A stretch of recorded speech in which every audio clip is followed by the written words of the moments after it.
A new war game tests German reaction time should Russia take advantage of gaps in NATO protections and invade Lithuania, using humanitarian convoys to the Russian enclave of Kaliningrad as a cover.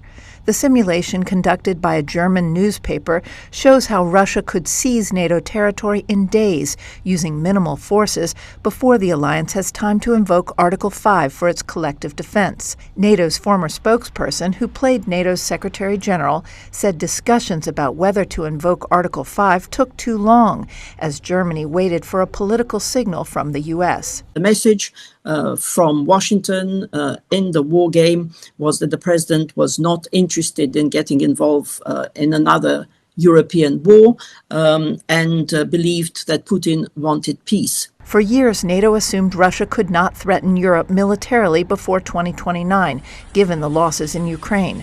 But this simulation found it could happen as soon as October, if a ceasefire in Ukraine is signed, freeing up Russian forces.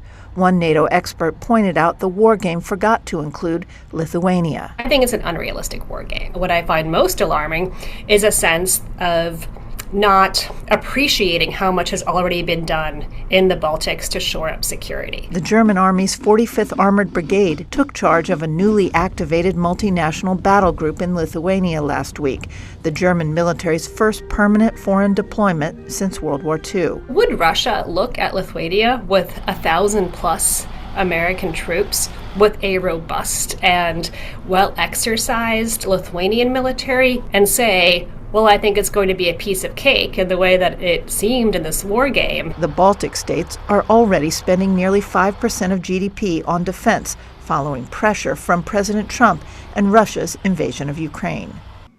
But Western Europe's investment in defense has been anemic, and some say maybe too late.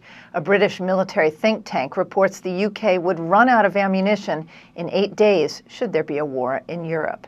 In Washington, Jennifer Griffin, Fox News.